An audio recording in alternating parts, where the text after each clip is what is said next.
Back guys to my channel. भाई लोगों, सबका बहुत बहुत दिल से स्वागत है मेरे चैनल पे। तो इस वीडियो में हम बात करेंगे ये जो होता है N-400, बोले तो नागरिकता लेने का प्रोसेस अमेरिका में क्या होता है और कब कब तुम ले सकते हो और मतलब कितना टाइम लगता है, क्या प्रोसेस होता है और कितने पैसे लगते हैं। इन सब चीज़ों को हम देखेंगे इस वीडियो में। लेकिन उससे पहले, जैसे कि आप देख सकते हैं अपनी स्क्रीन पे, मेरा ये चैनल है जो कि मैं सीरीज़ बनाता जा रहा हूँ। जैसे मैंने पहले भी वीडियोस में बताया है, मैंने बहुत इन्फॉर्मेशन शेयर करता जा रहा हूँ और आई थिंक कई वीडियो में मैंने बहुत ज़्यादा ही इन्फॉर्मेशन डाल दी है। लेकिन तो आपको वो वीडियो थोड़ा डिटेल से समझना पड़ेगा, क्योंकि मेरे को बहुत दिक्कतें हुई थी यहाँ आने के लिए। और आई थिंक यही मेरी वीडियोस को काफ़ी इंटरेस्टिंग बनाता है, क्योंकि मेरा जो प्रोसेस था वो कोई स्ट्रेट फॉरवर्ड नहीं था, कि ये नहीं कि मैंने अप्लाई करा और मेरा एक ही बार में लग गया वीज़ा। मेरे को इंटरव्यू में बहुत दिक्कत आई, मेरे नाम के साथ बहुत फंडे हुए, जो पहले वाली वीडियो में आप देख सकते हैं कि देखेंगे ना। जैसे ये तो पहली वीडियो मैंने व्लॉग 1 बनाया, लेकिन ये मैंने पूरी सीरीज़ बनाई है, पूरी प्लेलिस्ट बनाई है। तो इसमें आप देख सकते हो व्लॉग 1, 2, 3 एंड 4 तो बहुत ही लंबा होता जा रहा था, तो मैंने दो एक्चुअली पार्ट्स बना दिए। उसमें मैं मतलब K1 वीज़ा की बातें कर रहा हूँ कि कैसे कैसे पूरा वीज़ा का प्रोसेस था और कैसे मेरा इंटरव्यू हुआ और कैसे उन्होंने मेरा रिजेक्ट किया और कैसे मैं उनसे लड़ा, कैसे कैसे मैंने उनकी कंप्लेंट डाली और कैसे मेरा लास्ट में वीज़ा लगा। तो वो सारी मैंने बातें पिछली वाली वीडियो में करी है, तो अगर आपने वो मिस कर दी है तो just go back and watch those first. तो इस वाली वीडियो में आई थिंक ये बहुत स्ट्रेट फॉरवर्ड वीडियो होगी, क्योंकि इसमें मैं नेचुरलाइजेशन के लिए बात करूंगा। तो मैंने अप्लाई करी थी अपनी सिटीजनशिप बैक इन 2006। तो उसमें प्रोसेस अलग था, लेकिन आजकल जो है मेरी मदर अप्लाई कर रही है अपनी नागरिकता के लिए, क्योंकि उनको एक्चुअली 5 साल हो गए हैं ग्रीन कार्ड लिए। तो मैं आजकल उनके प्रोसेस में लग रहा हूँ। तो अब जो प्रोसेस है वो बहुत इजी है, बहुत स्ट्रेट फॉरवर्ड है, बहुत फास्ट है, क्योंकि सारा कुछ आजकल ऑनलाइन होने लग गया। 2016 में मतलब 8 साल पहले, 7 साल पहले प्रोसेस अलग था। मेरे टाइम में मुझे सारे डॉक्यूमेंट्स इनको USCIS को चिट्ठी में डाल के भेजे थे। एक इनको शिकागो में इनका कोई लॉक बॉक्स है, मतलब PO बॉक्स एड्रेस था, उसको ये लॉक बॉक्स बोलते हैं। तो वहाँ पे मैंने अपने सारे डॉक्यूमेंट्स भेजे थे, तो उनका मतलब उसमें चेक भी भेजा था मैंने अपनी पेमेंट का। आई थिंक $600-700 मुझे लगे थे उस टाइम। तो वो चेक क्लियर होने में मुझे काफ़ी टाइम लगा, मतलब आई थिंक मेरे ख्याल से 3 से 4 हफ्ते बाद तो मेरा चेक क्लियर हुआ था। उसके बाद जाके मुझे रसीद आई, इनकी रिसीट आई मेल में। और उसके आई थिंक 2 महीने बाद मेरी को बायोमेट्रिक हो रही है, मेरे फिंगरप्रिंट हो रहे हैं। उसके बाद आई थिंक 3 महीने, 4, मतलब ओवरऑल लगभग लगभग मुझे 1 साल के आसपास या 8-10 महीने, मतलब क्लोज टू 1 ईयर मुझे लग गया था अपना पूरा लास्ट में सर्टिफिकेट लेने में। तो एनीवे उसको हम टाइम वेस्ट नहीं करते। अब मैं आपको प्रोसेस शेयर करता हूँ कि आजकल क्या प्रोसेस है एज ऑफ 2014। आगे फ्यूचर में क्या होगा मुझे नहीं पता, लेकिन एज ऑफ नाउ ये प्रोसेस है। तो आप देख सकते हैं ये इनकी वेबसाइट है N-400 के लिए, नेचुरलाइजेशन के लिए ये इनकी वेबसाइट है। और मतलब बोले तो ये आपको N-400 आपको याद रखना है, मतलब ये जैसे ही आप फाइल करोगे ना, N-400 सबसे मेन कीवर्ड है। N-400 बोले तो ये आपका नागरिकता के लिए है। अच्छा, एलिजिबिलिटी क्या होती है मेरे को पता है, मेरे को इनको देखने की ज़रूरत नहीं है। दो रास्ते हैं जो मेन ग्रीन कार्ड के थ्रू होते हैं। अगर आपकी शादी किसी US सिटीजन से हुई है, आप उसके थ्रू US में आए थे एज अ इमिग्रेंट वीज़ा, जो मेरे केस में था। अगर आप मेरी पहले वाली वीडियोस भी देखोगे ना, तो मैंने डिफरेंस भी बता रखा है क्या होता क्या है इमिग्रेंट वर्सेस नॉन इमिग्रेंट।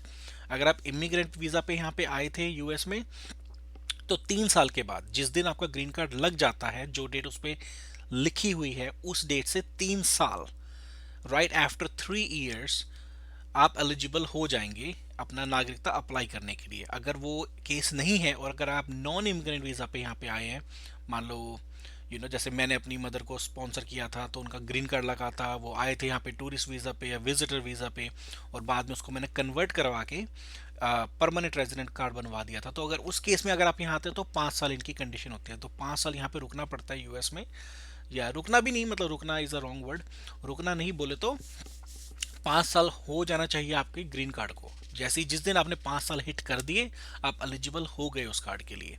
तो हमारे केस में हमने वो किया था। तो मेरी मदर को आई थिंक लास्ट अक्टूबर या नवंबर, अभी मार्च चल रहा है, तो 5-4 महीने पहले उनके 5 साल हिट कर गए। तो बहुत स्ट्रेट फॉरवर्ड प्रोसेस है। तो आजकल यहाँ पे ऑनलाइन फॉर्म फिल कर सकते हैं। तो मेरे को आई थिंक ज़्यादा से ज़्यादा 15 से 20 मिनट लगे थे सब कुछ फिल करने में। बहुत ईजी है। इसमें ये मेन मेन अगर आप मतलब पूरा आप देख सकते हैं, कोई ऐसा कोई ना कोई वो नहीं है। नाम वाम डालना पड़ता है, डेट ऑफ बर्थ, अपने पेरेंट्स के नाम वाम वो सब डालना पड़ता है। तो ये तो मेरा देखो, मैंने लॉग इन कर रखा है तो ये मेरा पेज ये शो कर रहा है। तो नॉर्मली मतलब साइन अप करो, ठीक है, उसमें ये ऐसे तुम्हारा अकाउंट बना देते हैं, जैसा कि आप देख सकते हो ऊपर ये पूरा अकाउंट बन गया हमारा। तो अकाउंट बनने के बाद उसमें पूरा केस दिखाता है, जैसे कि दिखा रहा है। अब हमारा इंटरव्यू उन्होंने स्केड्यूल कर रखा है, तो हमारा इंटरव्यू एक्चुअली नेक्स्ट मंथ है। लेकिन प्रोसेस बहुत स्ट्रेट फॉरवर्ड हुआ है। तो ये आगे जो बढ़ने से पहले मैं आपको फीस बता देता हूँ। तो फीस कितनी होती है इसकी, तो ये पेज पे जाओगे तो आप पूरी की पूरी इनकी फीस देख सकते हो, जिसे फाइलिंग फीस बोलते हैं। तो या तो आप कैलकुलेटर पे चले जाओ कि उसमें ये पूछते हैं क्या आपकी एज है, और ठीक है, और क्या आपका स्टेटस है, सब कुछ पूछने के बाद ये बताते हैं। और या फिर आप सारा कुछ देख सकते हैं, कितनी फीस हर चीज़ की है। वो बहुत लंबा हो जाएगा, मैं आपको ये दिखा देता हूँ, ये बहुत स्ट्रेट फॉरवर्ड है। तो इसमें सिलेक्ट अ फॉर्म में आप सीधा एन दबाएंगे तो N400 जो आपका नेचुरलाइजेशन वाला है इसे करेंगे सबमिट। एज में जैसे मान लो 60 डाल दिया मैंने। नेक्स्ट। तो ये कह रहा है are you military applicant, military का कोई ऐसा कोई वो है क्या फंडा, नहीं है।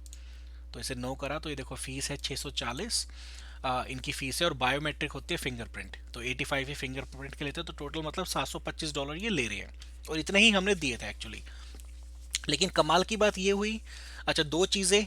एक तो प्रोसेस बहुत स्पीड का हुआ। आई थिंक हमने February 15 को सारे कुछ जमा कर दिया था। और आजकल क्रेडिट कार्ड से ऑनलाइन पेमेंट होती है, तो चेक का फंडा भी नहीं है कि आप भेज रहे हो चिट्ठी में, पहुंचने में 5-7 दिन लग रहे हैं।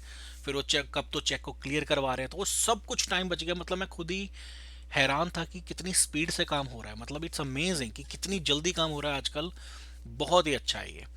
तो मतलब मैंने 15 तारीख को भेजा था और अपने क्रेडिट कार्ड से मैंने ऑनलाइन पेमेंट करी थी। तो 17 तारीख को तो मुझे इनका ये जवाब आया था। तो ये देख सकते हैं केस स्टेटस है, ये केस हिस्ट्री है। और अच्छा दूसरी अच्छी बात क्या है, मैं अभी वो भी बताता हूँ क्या जवाब आया था इनका। ये देखो, ये एक्चुअली ये सब आप देख सकते हो कितनी स्पीड से मतलब काम हो रहा है आजकल। तो February 13 को हमने मैं 15 बोल रहा था, लेकिन 13 को हमने सारे डॉक्यूमेंट्स मतलब ऑनलाइन सबमिट कर दिए। अच्छा उसके बाद हमें 15 को आ रहा है इंटरव्यू भी स्केड्यूल कर दिया इन्होंने। और ये देखो इधर ये भी बोल रहे थे कि हमें तुम्हारे फिंगरप्रिंट भी नहीं चाहिए। नॉर्मली क्या होता है, फिंगरप्रिंट के लिए बुलाते हैं, लेकिन हमारे केस में, मेरे मदर के केस में, इन्होंने फिंगरप्रिंट भी नहीं करे। मतलब उसने और भी टाइम ज़्यादा स्किप कर दिया, सारा मतलब टाइम बचा दिया। और मैं आपको दिखाता हूँ फिंगरप्रिंट का लेटर क्या आया।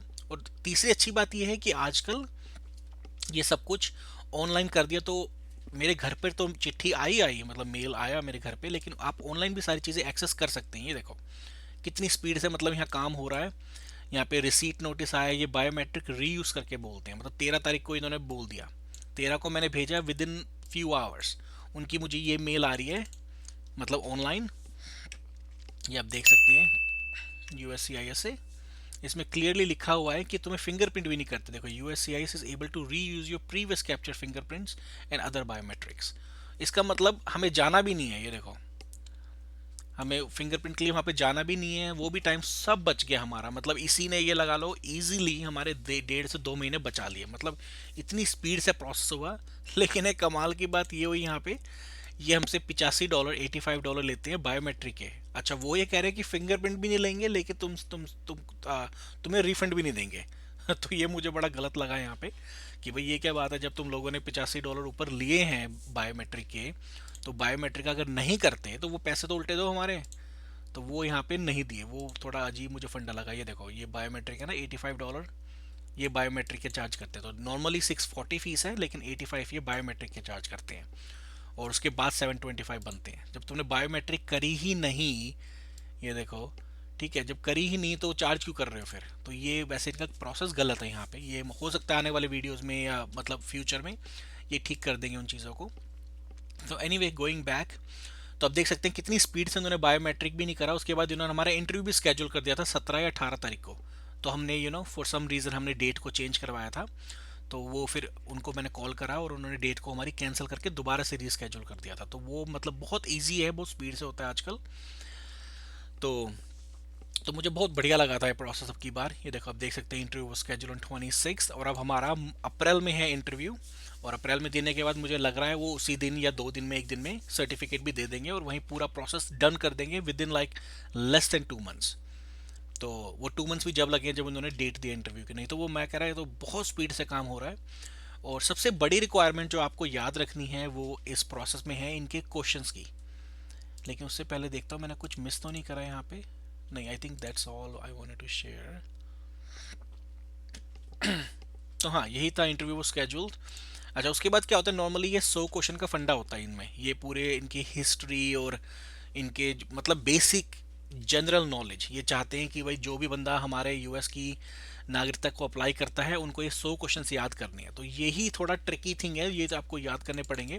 ये 100 क्वेश्चन हैं अलग अलग, जैसे what is the supreme law of the land, the constitution. ऐसे ये पूरे के पूरे आप देख सकते हो, पूरा लिंक आप गूगल में डाल सकते हो। ये बहुत थोड़े लंबे लंबे तो नहीं, मतलब थोड़े अमाउंट आई थिंक मेरे हिसाब से थोड़ा ज़्यादा है। 100 क्वेश्चन ये आपको याद करने पड़ेंगे, ये इंटरव्यू में पूछते हैं। अच्छा, 10 क्वेश्चन पूछेंगे, 10 में से 6 ठीक होने चाहिए। तो अगर आपने पहले 6 ठीक दे दिए तो आपसे 7वां क्वेश्चन भी नहीं पूछेंगे, ये मतलब 6, you give 6 right answers and you just pass the test. तो ये वाला होता है इनका हिस्ट्री एंड सिविक टेस्ट। तो ये वाले सारे क्वेश्चन इंटरव्यू में पूछते हैं। और ये देखो लिखा भी है, if you are 65 years old और older and have been a legal permanent resident for in US for 20 years, you may study just the question and have been mark with the rise. अच्छा, उसमें कुछ और ये condition डाल रहे हैं, कुछ दूसरे क्वेश्चन याद करने जिन पे इन्होंने मार्क्स कर रखा है। और ये देख सकते हैं 100 क्वेश्चन है। तो मेरी एक्चुअली मदर जो है वो आजकल ये क्वेश्चंस याद कर रही है, और ये मैंने भी करे थे। ये कोई ये नहीं है कि स्किप कर सकते हैं क्वेश्चन, ये याद करने ही करने पड़ते हैं। नहीं तो अच्छा, दूसरी एक और इसमें अच्छी बात है, अगर कोई डिसेबल है, डिसेबल इन द सेंस किसी को दिखता नहीं है, या कोई मेंटली चैलेंज है, या कुछ समझ नहीं आता, या दिमाग से कोई इश्यूज है, उनको ये वेवर देते हैं। अच्छा, उस वेवर के लिए मैंने पता भी किया था। उस केस में क्या होता है, आपको डॉक्टर से प्रॉपर एक डॉक्यूमेंट तैयार करवाना पड़ता है। इनका पूरा फॉर्म है, वो डॉक्टर फिल आउट करता है और साइन करता है यहाँ के। वो एक प्रूफ है कि भाई ये बंदा जो है ये मेडिकली डिसेबल है, और ये मतलब उस लायक नहीं है ये टेस्ट को या क्वेश्चंस को याद कर पाए या जवाब दे पाए। उस केस में ये आपका जो होता है ये सारे क्वेश्चंस वेव कर देते हैं। लेकिन हमारे केस में दे डोंट वेव इट, तो उसमें याद करने पड़ते हैं। तो मेरी मदर आजकल याद कर रही है। तो यही सबसे, यही जब मैंने फाइल किया था, मेरे को थोड़ा स्ट्रेस था इन क्वेश्चंस को लेकर, तो मैं बहुत याद कर रहा था इन क्वेश्चंस को बैक टू बैक, और मैंने पास कर दिया था एक ही बार में। तो कोई अच्छा, दूसरा थोड़ा इतने वो मुश्किल वाले पिक भी नहीं करते हैं, वो थोड़े आसान वाले पूछते हैं कि रिवर के नाम बताओ, या बॉर्डर्स के नाम बताओ, कैलिफोर्निया के स्टेट पे कौन सा बॉर्डर टच कर रहा है, या ऊपर कनाडा के लिए कौन सी स्टेट्स ऐसी हैं जो कनाडा का बॉर्डर टच करती है। तो ज़्यादा मुश्किल भी नहीं पूछ रहे थे वो। मैंने एक बार में पास कर दिया था, तो होपफुली मेरी मदर भी अब की बार पास कर देगी। तो प्रोसेस ये होता है, सारा कुछ आपने फिल आउट करा, राइट, डॉक्यूमेंट्स भेजे। सबसे पहले होती है आपकी बायोमेट्रिक फिंगरप्रिंट, जो हमारे केस में वेव कर दे, कोई फिंगरप्रिंट नहीं होगा, प्रोसेस बहुत स्पीड से हुआ। अच्छा, फिंगरप्रिंट होने के बाद सीधा होता है हमारा इंटरव्यू। इंटरव्यू में बहुत बेसिक चीज़ें मैं बता रहा हूँ। आई थिंक सबसे आसान प्रोसेस जिसे मैं बोलता हूँ, मेरे को देखो 2012 में मैं यूएस में आया था, मुझे 12 साल हो गए, और मैं बहुत बायोमेट्रिक भी गया हूँ मैं बहुत बार। बहुत मेरे इंटरव्यूज़ भी हुए हैं, मैंने ग्रीन कार्ड भी अप्लाई करे हैं, नाम चेंज भी करवाया, और बहुत मेरे लठ भी बजे हैं, धक्के ही मारे हैं, बहुत कुछ हुआ है। लेकिन सबके बाद मैं यही कहूँगा कि N400 वॉज द ईजीएस्ट, सबसे जो आसान प्रोसेस था वो यही था। मतलब सबसे स्ट्रेट फॉरवर्ड प्रोसेस था मेरे लिए। मेरे केस में टाइम थोड़ा ज़्यादा लगा था, लेकिन टाइम के साथ मतलब मुझे दिक्कत कुछ नहीं हुई। लेकिन मेरे मदर के केस में तो मतलब इतना आसान से हो रहा है जैसे तुम कोई ड्राइविंग लाइसेंस अप्लाई कर रहे हो, मतलब इतना इजी, मतलब बहुत सिंपल प्रोसेस है ये N400 का। तो इसमें वो क्या करते हैं इंटरव्यू में, जब तुम जाते हो, वो सिंपली तुमसे सबसे पहले नाम क्या है तुम्हारा, ठीक है, डेट ऑफ बर्थ क्या है, कौन से तुम एड्रेस पे रहे हो, और अपने माँ बाप का नाम बताओ, या अच्छा उसके बाद तुमने कहाँ कहाँ जॉब करी है, और क्या तुम्हारा टाइटल रहा है, किस तुम्हारी मतलब पद थी जॉब पे, वो क्या करते थे, तुम क्या करते हो। ऐसे बेसिक क्वेश्चन पूछते हैं वो, बहुत basic, one two make you comfortable, कि आप सब कंफर्टेबल हो जाओ, मतलब अच्छी तरह आराम से बैठ जाओ, कोई टेंशन या स्ट्रेस ना मानो। दूसरा इनका मकसद होता है ये वेरीफाई करना कि तुम वही बंदे हो जिसने अप्लाई करा है, क्योंकि ये जो बेसिक क्वेश्चन से पूछते हैं कि भाई तुमने कहाँ जॉब करी है, तुम्हारा टाइटल क्या था, उस कंपनी का एड्रेस क्या था, ये बेसिक चीज़ें इसलिए पूछते हैं, ये वेरीफाई करते हैं कि तुम वही बंदे हो जिसने वो अप्लाई करा है। ठीक है, वो अप्लाई करने के बाद उसने फिर मेरे से बोले कि अब मैं तुमसे क्वेश्चन पूछूंगी। मैंने कहा ठीक है। तो उसने मेरे से क्वेश्चन पूछे, मैंने एक ही बार में पास कर दिया। मैंने कहा ठीक है। अच्छा, उसके बाद वो तुमसे एक बेसिक रिटन टेस्ट लेते हैं वहीं USCIS में। और बेसिक रिटन टेस्ट बहुत स्टूपिड, मतलब स्टूपिड भी नहीं कह सकते, लेकिन if you are well educated, मतलब थोड़ा बहुत भी आता है तुम्हें, इट्स प्रीटी स्ट्रेट फॉरवर्ड। ऐसे बोलेंगे कि अपना नाम लिख के दिखाओ एक कागज के ऊपर, मतलब ये मुझे बोला उन्होंने। मैंने कहा ठीक है। मैंने एक कागज वो देते हैं, कागज पे मैंने अपना नाम लिख दिया। बोली ठीक है। अच्छा, वो एक लाइन बोलती है, वो लाइन जब उसने ऐसे बोला था, I think what is the weather outside या व्हाट इज टेम्परेचर आउटसाइड, ऐसे उसने बोला, बस वो तुम्हें लिखना है कागज के ऊपर। वो दो चीजें टेस्ट कर रही है, एक तुम्हारी रिटन स्किल्स, रिटन में मतलब तुम्हें एक इंग्लिश में अपना नाम लिखना आता हो, मतलब एक बिल्कुल बेसिक चीज है, मतलब बिल्कुल बेसिक है भाई, नाम तो आजकल सबको ही लिखना आता है अपना, वो नाम लिखना है इंग्लिश में, बस वो ऐसा है और कुछ नहीं है।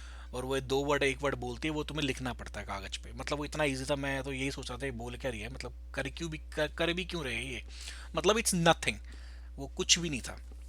तो मैंने ये दो तीन फॉर्मेलिटीज़ करी, उसके बाद वो बोली ठीक है कॉन्ग्रेचुलेशंस, और हमारा तुम्हारा जो है ये क्लियर हो गया है, N400 का इंटरव्यू तुमने पास कर दिया है। और इन मेरे केस में क्या हुआ था, उसी दिन ये सेरेमनी करती है। सेरेमनी क्या होती है, मतलब एक जैसे ग्रेजुएशन करते हैं ना इंडिया में या कहीं बाहर नेशनल कहीं भी किसी भी कंट्री में, एक ग्रेजुएशन सेरेमनी की तरह ही होता है, मतलब एक तरह से धूमधाम से सेलिब्रेशन करती है।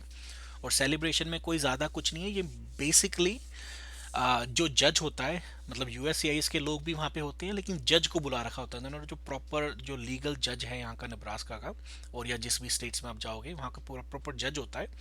और वो एक मतलब पूरा एक जैसे यूएस में प्रेसिडेंट बनाते हैं ना, ऐसे पूरी की पूरी वो ओथ बोलते हैं, ऐसे वो पूरा का पूरा ओथ बोलते हैं।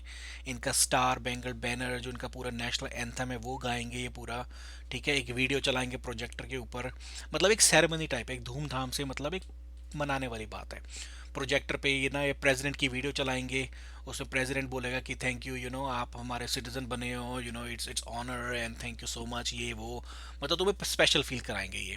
और उस टाइम ये सबसे पहली बात, एक तो तुम्हारा ग्रीन कार्ड वापस ले लेते हैं ये उस टाइम पे, जैसे अंदर जाओगे वो ग्रीन कार्ड ले लेते हैं, ये ऐसा सेलिब्रेशन करते हो, फिर वन बाय वन आपको बुलाएंगे और ये सर्टिफिकेट्स देंगे जो नेचुरलाइजेशन सर्टिफिकेट बोलते हैं। तो सर्टिफिकेट मैं आपको दिखा देता हूँ, ये तो ऑफ कोर्स मेरा नहीं है, ये तो मैंने सिर्फ गूगल से एज अ सैंपल निकाला है, लेकिन ऐसा सर्टिफिकेट दिखता है, मेरा बिल्कुल यही सर्टिफिकेट है। तो देख सकते हैं इसमें कोई ऐसा कोई वो नहीं है, लेकिन ये सर्टिफिकेट जैसे डिग्री मिलती है ना, ऐसे ये सर्टिफिकेट होता है।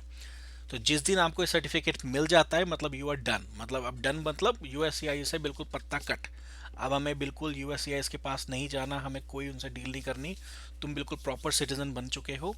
तो जिस दिन ये मिल गया, वो झंडे वंडे भी देते हैं साथ में, छोटे छोटे झंडे, ऐसा सेलिब्रेशन वो देते हैं। मैं थोड़ी हो सकता है एक फ़ोटो भी आपको कोई निकाल के दिखा दूँ। यूएससीआईएस नेचुरलाइजेशन सेरेमनी,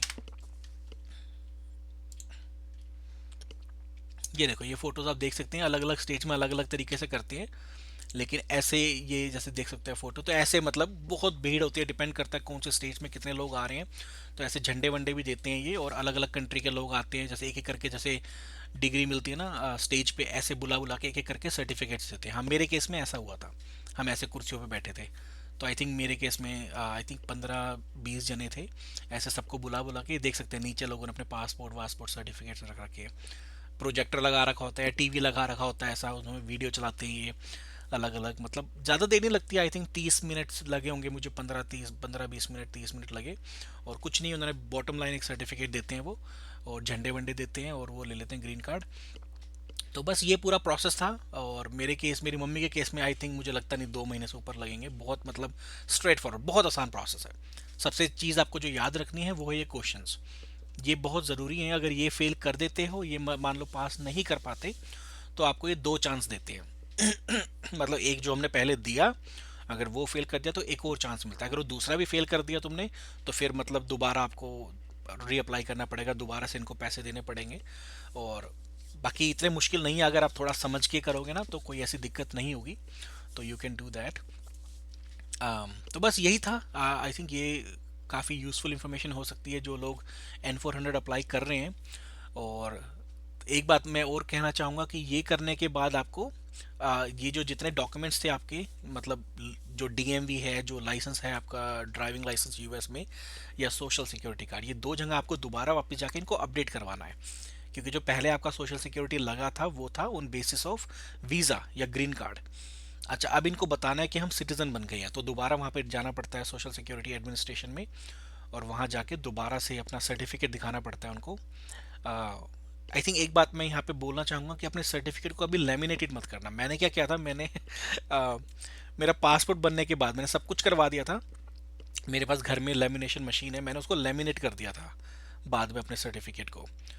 तो मैं एक बार क्रूज़ के लिए वैकेशन पे गया था, क्रूज़ वैकेशन होते हैं ना जो क्रूज़ लेते हैं बड़े बड़े, तो उस टाइम मेरा पासपोर्ट पेंडिंग था, मतलब पासपोर्ट मेरा आया नहीं था। तो क्रूज़ के लिए आपको पासपोर्ट दिखाना पड़ता है, नहीं तो वो यूएस का ये सर्टिफिकेट भी मान लेते हैं। तो मैंने क्या कहता है, मैं अपना ये वाला ले गया था सर्टिफिकेट तो स्कैन डॉक्यूमेंट। तो वहाँ पे जब मैंने उनको ऑफिसर्स को दिखाया तो उन्होंने मुझे बोला कि ये अलाउड नहीं होता, ये हम नहीं मानते। तो लकीली मेरी वाइफ का पासपोर्ट था, वो दिखाया हमने, फिर अपना लाइसेंस दिखाया और ये दिखाया, वो मान गया। लेकिन उसने मुझे क्लियरली बोला बोला अगर उसको आपने एक बार लेमिनेट कर दिया इस डॉक्यूमेंट को, अपने जैसे इंडिया में लेमिनेशन करते हैं, एक बार भी तुमने लेमिनेशन कर दिया तो ये डॉक्यूमेंट बिल्कुल यूजलेस हो जाएगा। तो मेरा एक्चुअली अभी भी लेमिनेटेड है, मेरे को कभी ज़रूरत नहीं पड़ी उसके बाद। लेकिन ये बात याद रखना, अगर आपका मिल जाता है फ्यूचर में तो कभी इस डॉक्यूमेंट को लेमिनेटेड नहीं करना, यूएस वाले डॉक्यूमेंट्स लेमिनेटेड नहीं मानते। तो एनीवे गोइंग बैक, जैसे ही मिल जाएगा तुम्हें डॉक्यूमेंट, आपको जाना है पहले सोशल सिक्योरिटी डिपार्टमेंट, वहाँ पे जाके इसको अपडेट करवाना है। उसके बाद डीएमवी में जाना है, वहाँ पे जाके जो आपका लाइसेंस वाइसेंस होता है उनको बताना है कि ऐसे ऐसे मेरा अब मैं सिटीज़न बन चुका हूँ यूएस का, और अब मैं वीज़ा पे नहीं हूँ या ग्रीन कार्ड पे नहीं हूँ। तो उसको वो अपने सिस्टम में अपडेट कर देते हैं, बस उसके बाद यू आर डन। उसके बाद आपको अप्लाई करना है एक्चुअली पासपोर्ट। एक्चुअली मैं डन बोल रहा हूँ, डन नहीं है, बहुत लंबी प्रोसेस है। उसके बाद आपको करना है यूएस का पासपोर्ट अप्लाई।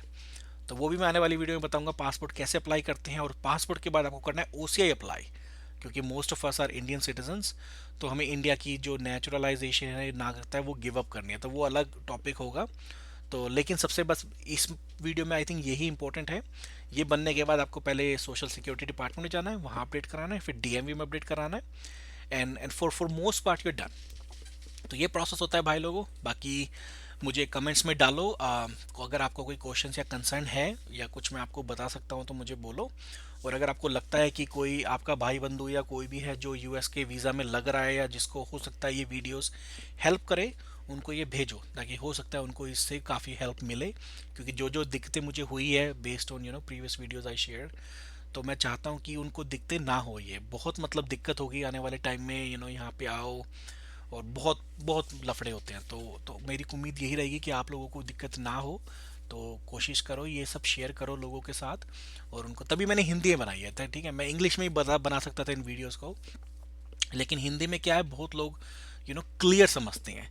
ये नहीं है कि इंग्लिश नहीं आती है, ऐसा ऐसा दिक्कत नहीं होती। लेकिन एक आप अगर हमारी मातृभाषा हिंदी है, मेरी मातृभाषा हिंदी है, अगर मुझे कोई हिंदी में समझाता है तो वो आपको एक अलग सेंस में तुम समझोगे, वो डीप लेवल पे समझोगे, क्योंकि हम बड़े हुए हैं हिंदी को बोलते बोलते, समझते समझते। हम बच्चे थे जब भी हम हिंदी को समझते थे, राइट। हम स्कूल में गए, हमने सब हिंदी में सीखा है। अगर आपने बचपन से ही बहुत इंग्लिश बोलते थे तो बात अलग है, लेकिन मेरे केस में मैं तो सरकारी स्कूल में गया था, तो तो ऐसा कुछ नहीं था। मैं तो बचपन से बहुत हिंदी एनवायरनमेंट में रहा हूँ, तो मुझे कोई हिंदी में समझाता है तो बहुत समझ मुझे जल्दी आता है। अब तो मुझे बहुत साल हो गए यहाँ पे, अब तो फ़र्क अलग हो गया, अब तो मैं इंग्लिश में काफ़ी सही समझ लेता हूँ। लेकिन फिर भी देखो, हिंदी हिंदी है, मतलब ये बात आप हमेशा याद रखना।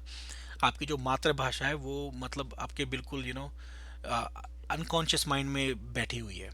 तो मतलब आपको कोई नींदों में ही बोलेगा ना हिंदी, मतलब वो वहाँ भी समझ आएगी क्या बोल रहा है। इंग्लिश में फिर भी आपको थोड़ा ब्रेन यूज़ करना पड़ेगा, क्या बोल रहा है उसको ट्रांसलेट करना पड़ेगा। तो इसलिए मैं वीडियो ये हिंदी बना रहा हूँ, ताकि आप लोगों को बिल्कुल अच्छे लेवल पे समझ आए। और अगर आपको कुछ भी समझ नहीं आ रहा है या कोई क्वेश्चन है, मुझे कमेंट्स में डालो, मैं आपको जवाब दूंगा। बाकी anyway guys, thank you for watching. मैं आपको दोबारा अगली वीडियो में मिलूंगा और नए टॉपिक्स के साथ। But thank you so much for watching and will see you in the next video. Have a good day.